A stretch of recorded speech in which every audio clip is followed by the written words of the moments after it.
Okay, good morning, world. It is Tuesday morning, and today is also November 25th, which is, for anyone who doesn't know,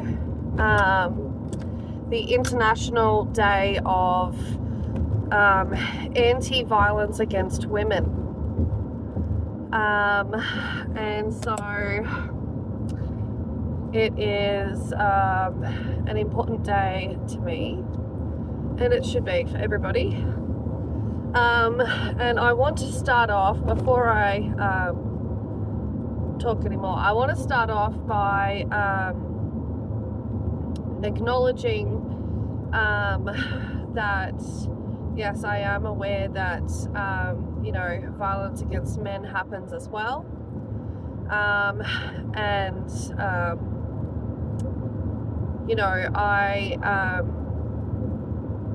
I'm not saying it doesn't, and but that's not what today is about. Today is about violence against women, and the date of today. It is the date of today because of the Mirabella sisters who were assassinated for standing up against dictatorship. And that really,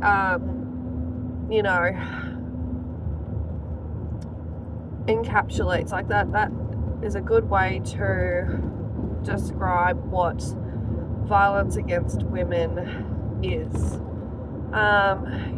Because sometimes violence can be even in the form of, psychological abuse, where you destroy a person's self-worth, autonomy, ability to think for themselves, trust their own brain, trust their own thoughts, make decisions for themselves. You destroy them so much mentally that they literally cannot trust their thoughts. And that was a very big part of my DV relationship that I was previously in years ago. And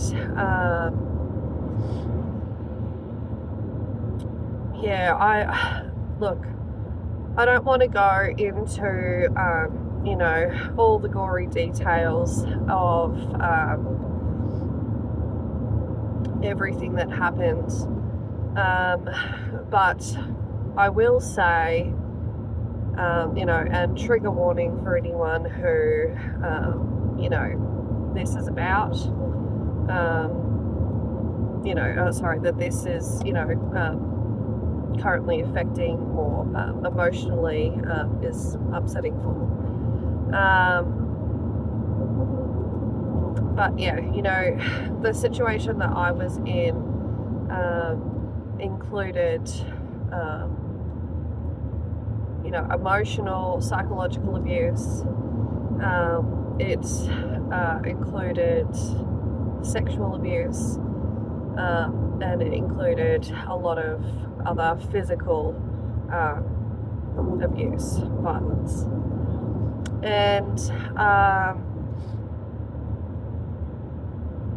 it is a very, very difficult thing to live through. I would say it is a miracle that women live through it. It's a miracle that women survive at all, especially considering just how, like, the level of violence that can be experienced, where death is a very real risk.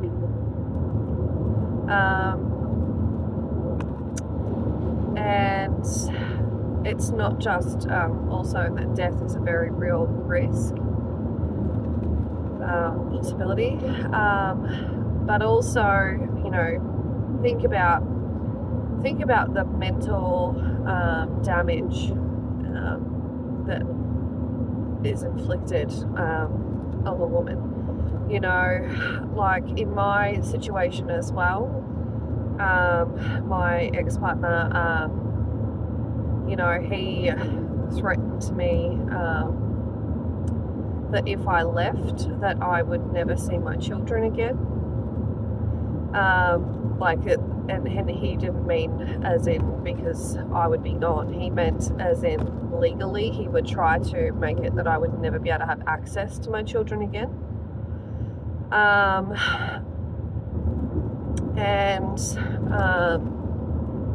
Yeah, it's you can be so suffocated by abuse and violence. And, you know, anyone from the outside, everyone always thinks and says, you know, why don't they just leave? Why don't they just leave? And I have to say, my only understanding of why it goes on for as long as it does and why you don't immediately leave and things like that is because you develop sort of like a Stockholm syndrome. Where you lie to your friends and family about how great your life is, you know, and maybe there are aspects of your life that look good too. Like at the time, you know, I was living in a house worth nearly $1 million, and you know,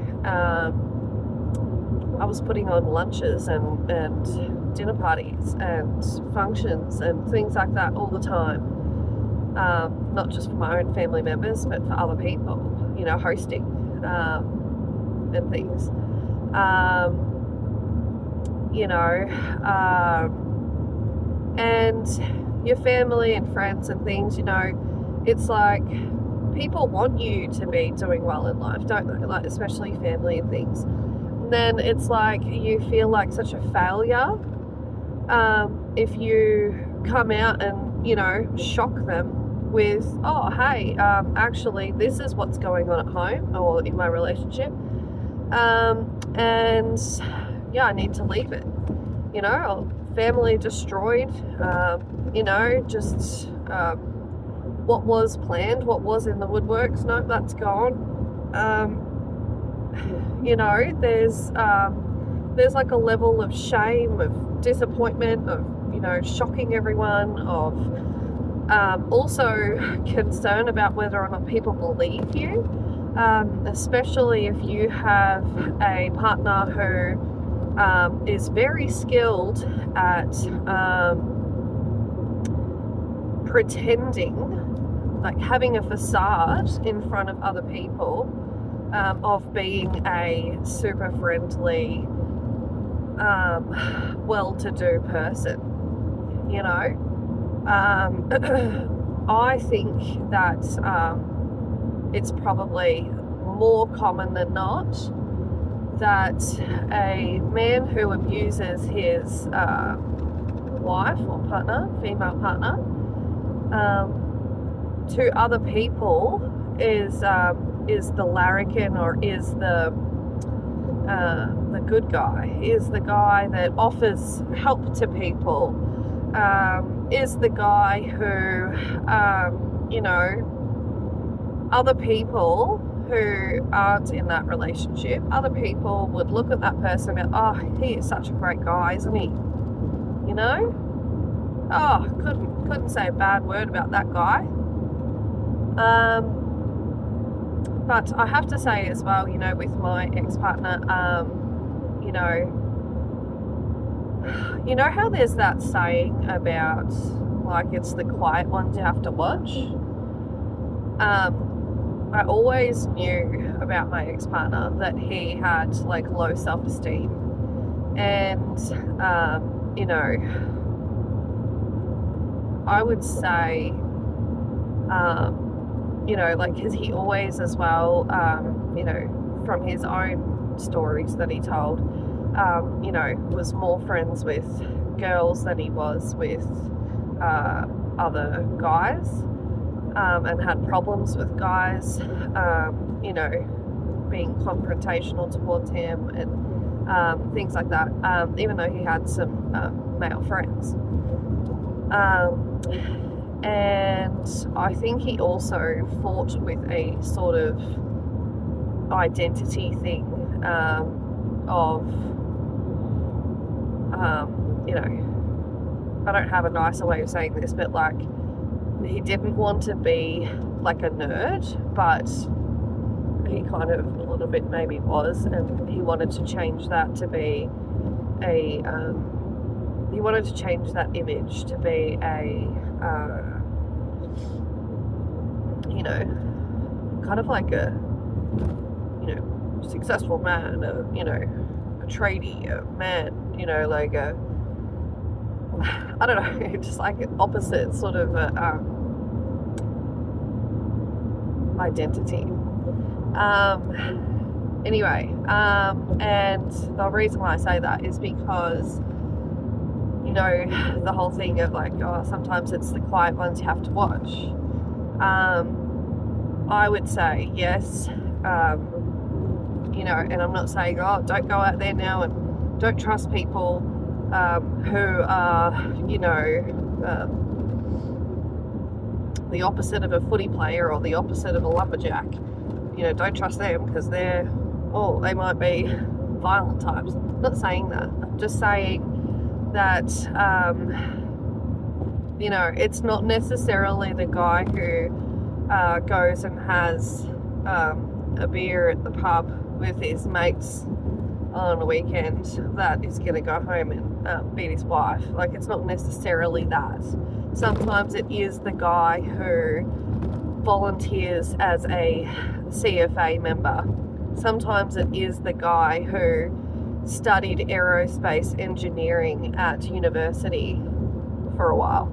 Sometimes it is the guy who, you know, goes and mows his parents' lawn while they're away.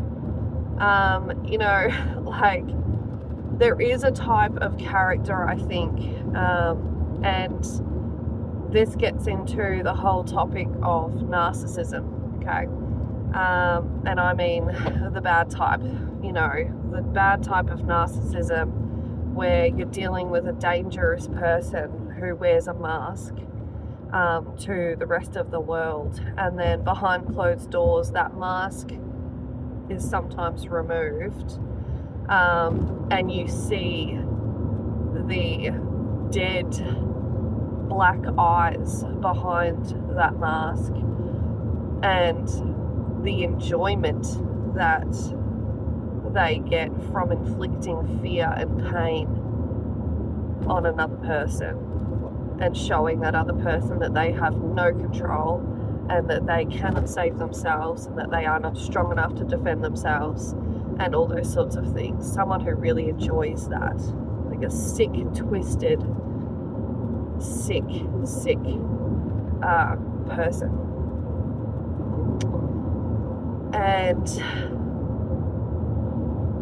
sometimes it is the quiet guy. Sometimes it is the guy who everyone else thinks is a really great guy. And it's a very difficult thing to remove yourself from a situation like that, because you do have to convince your own friends and family that what they think they know is not true. You're telling them, you're like shattering their reality of, you know, because they know this person too, right, through you. And you're shattering their reality, and that's, you know, a hard thing for people. You also will encounter a lot of people who don't believe you. You will encounter people who don't want to believe you. You will encounter people who will suggest for you to take a cold shower and, you know, make your man happy. And, you know, even maybe just get some counselling and get on with it. You know, you will encounter a lot of different responses from people, and you know, I've spent a lot of years looking into family violence and domestic violence things, read a lot of articles about it, follow a lot of things to do with the family court and things like that. And you know, I'm happy to see that there are changes being made in the UK family law system, where, you know, they're going to be removing the presumption of benefit of contact by both parents in family law, because normally, you know, in Australia, it's that it is presumed, and the legislation is worded in such a way where, you know, courts, like judges and lawyers, have to follow a presumption that each parent has equal right to access to the children, and should have that access no matter what allegations have been made, even, you know, drug concerns and things like that. Like, you have to be the worst of the worst. Like, there has to be dead solid evidence that, like, the man has tried to murder you, or the children, for him to, like, lose access. Like, they will go out of their way to organise access for a father, even if there's proof, even if there's documentation, even if there's police statements and court findings and whatnot of abuse. They will then organise, okay, well, supervised visitation. You know, no, daddy still has access, he still has rights, you know. And that presumption in the UK is now going to be removed, and it's more so a situation that you have to prove that you are safe enough to be around your child, and that it's a benefit to the child, and that the benefit outweighs the risks to the child. Because, you know, obviously in domestic violence situations, it's not always like hidden in the master bedroom, is it?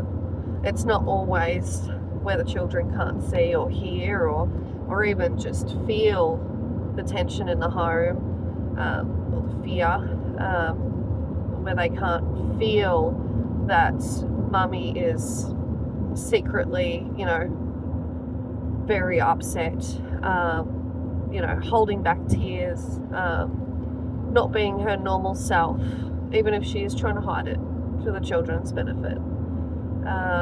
You know, it's very difficult to get on with your day and behave normally around your children when you just had your head smashed into the back of your car in the garage. You know, it's very difficult. And my ex even went as far as to, you know, literally after a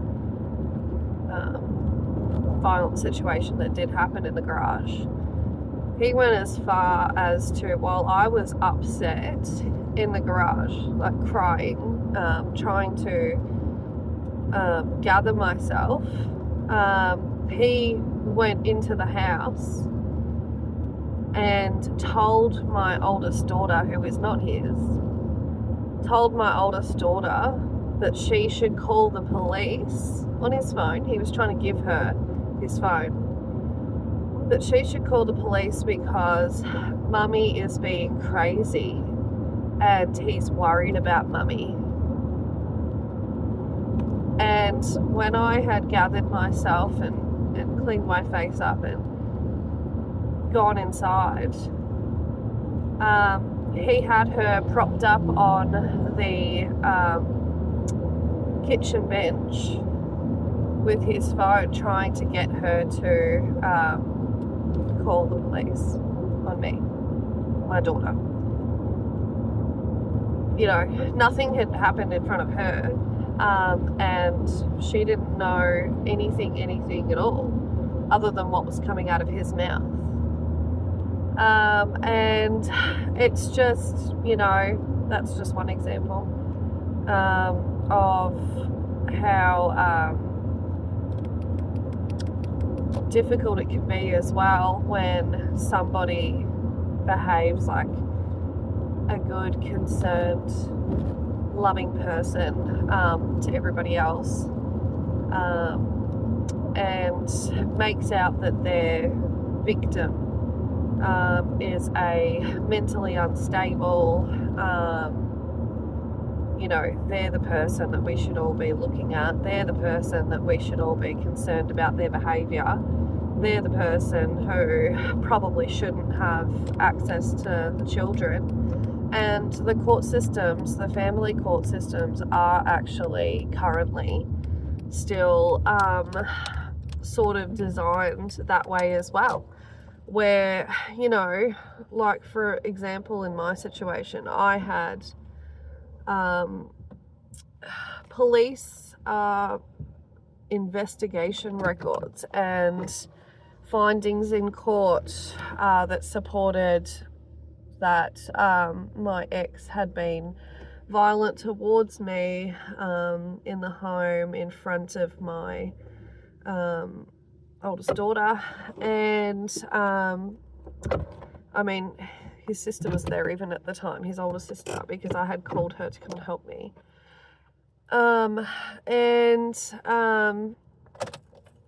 So like all of that was, years before the family court that happened during the pandemic. And yet, like, when I am speaking with, a child expert that's appointed by the court, and I'm speaking to the psychologist that's appointed by the court and all this sort of stuff, do you know what they focus on? They focus on, whether or not mum has mental health issues that she should be getting counselling for.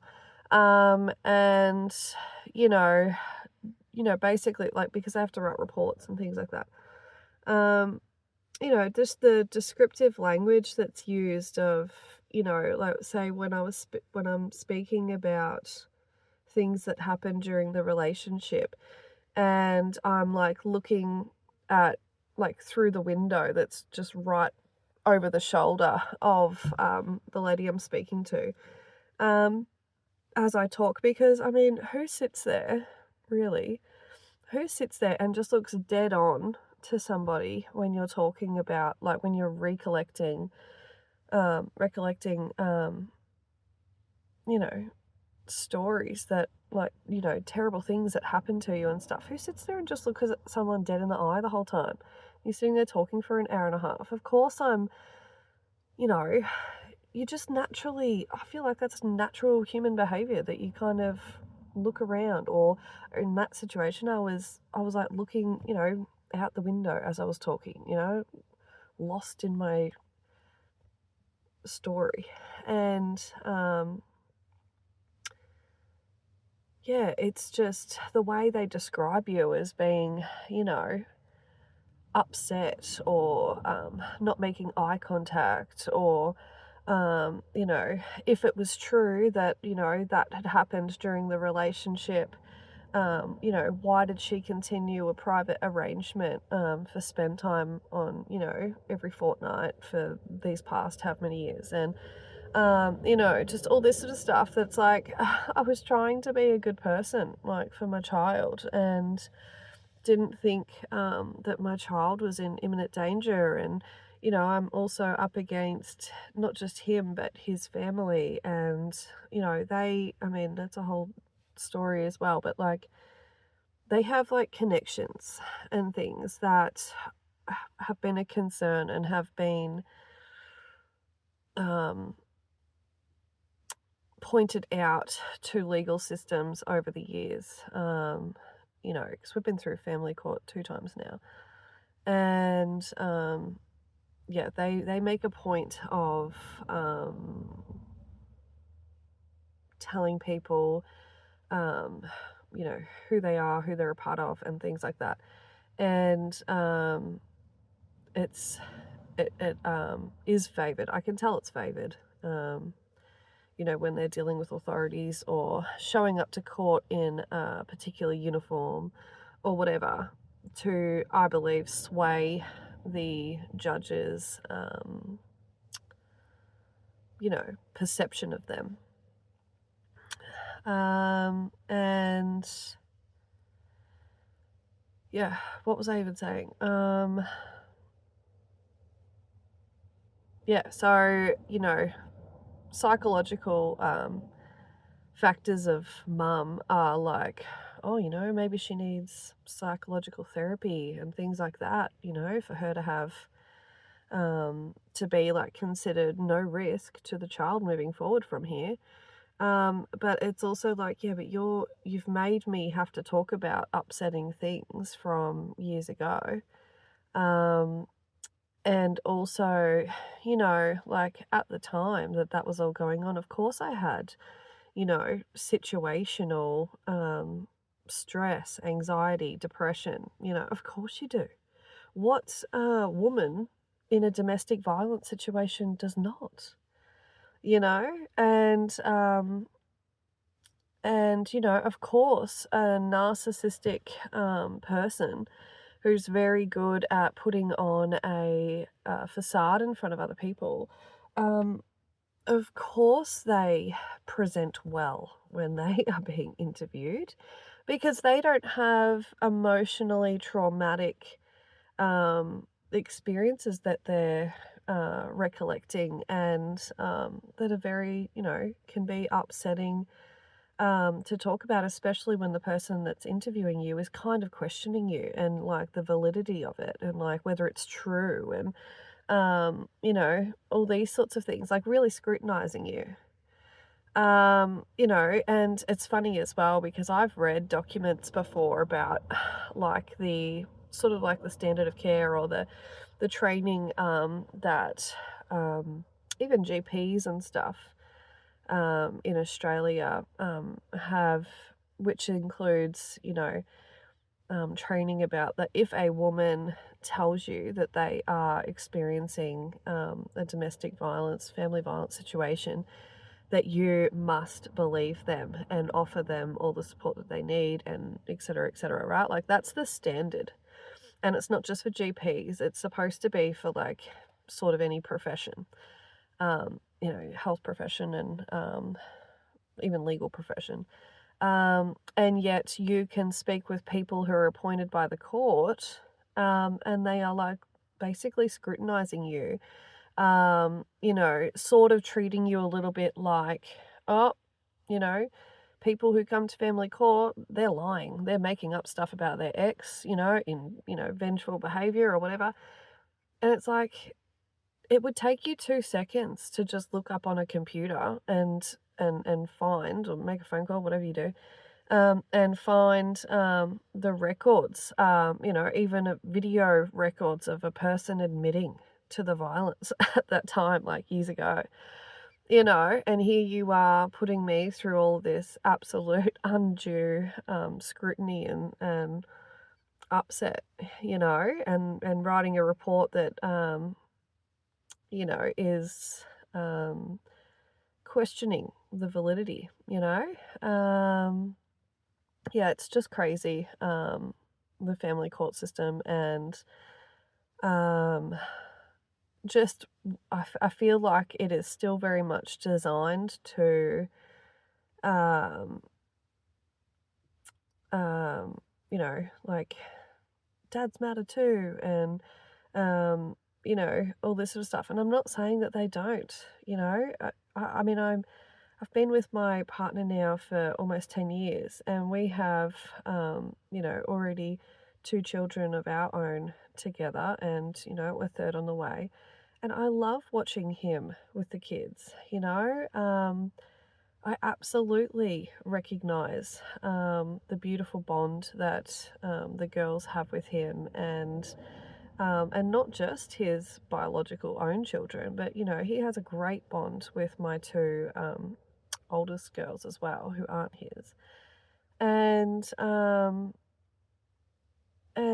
yeah, of course I see the significance in that, the beauty in that. And I can see in my two little girls that they have like a sense of safety and things like that from just daddy being there, and it's a different kind of relationship sometimes, isn't it? Like where they muck around with daddy, whereas mummy's there for just everything else, But a lot of mucking around with daddy, and yeah. So I'm not, obviously I recognize that, but there is also, significant risk posed to children when it comes to parents who intentionally, I'm obviously talking about my ex here, so a violent man, abusive man, who intentionally says negative things to the child about the mother and the mother's new partner, who has withheld access, like handing back the child, who has threatened to come to the home of, myself, my children, my new partner, tried to find our addresses when we've moved, even though he knows the town name and school names and things, who constantly lies to authorities about things like not knowing where his child lives and what school she goes to and all these sort of stupid things, even though she goes to him in school uniform and there's like, text message conversations, just all these.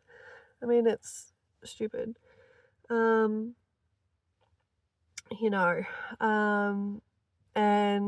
let alone the fact that, I mean, I've showed police before, even, proof that, his partner after me was also experiencing domestic violence from him. And I was scared to send my daughter to his house because he was being violent.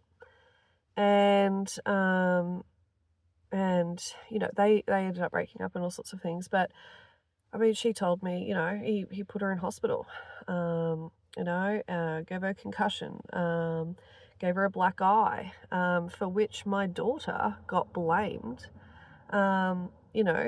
His other ex-girlfriend, she ended up having to tell her brother who came to visit that it was my daughter who had accidentally elbowed her in the eye and gave her a black eye, but it was actually my ex who hit her, and yeah, there's just, of course, there's ongoing concerns, to do with the child, having access to the child, and yet even you go through family court, you do what you can.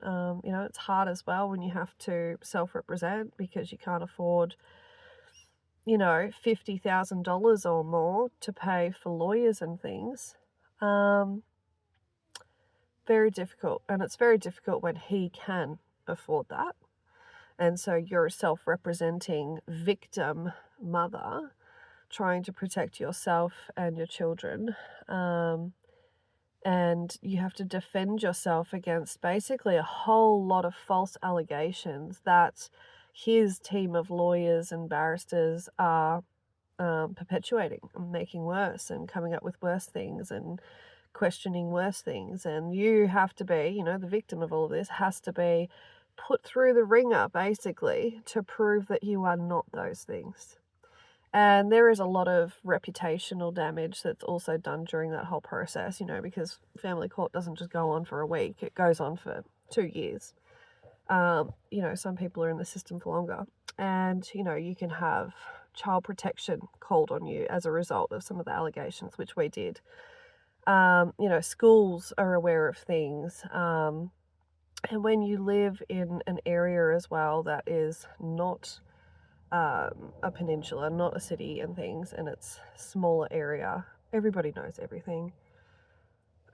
really, I mean, word gets around, and it's embarrassing, and it's embarrassing for my children. I mean, my oldest daughter, she was pulled out of class at high school um, because child protection had showed up to interview her and ask her if things were true that were being alleged about at home. I was 7 months pregnant with my youngest daughter when I was forced by child protection to go and undertake drug and alcohol testing because of false allegations made by my ex. I had already, prior to those things all happening, and family court, prior to that, I had tried to seek a IVO protection order to protect my family through my local police. I'd gone and spoken to my local police. I had made statements. I had given all information about previous IVOs and things that had happened. And again, I was pregnant at the time. And my daughters were, they were coming back home from spend time crying and upset that they were being interrogated to find out our address where we lived. And that has happened before at a previous address that we lived at. And, there had been previous threats to come to our home, and these threats were made to my children, threats to come and have a physical altercation with my partner. And it got to the point, my children were scared every time they heard cars or people out the front of our home where we lived. Thinking there was going to be an altercation. And, that's with us living 3 hours away from there, from where from where the father that I'm speaking about lives, and where we used to live and things. So, I mean, how is it you can live 3 hours away? You can be trying to start a new family, in new life. You continue a private arrangement, where it's safe to do so. Sorry, excuse me.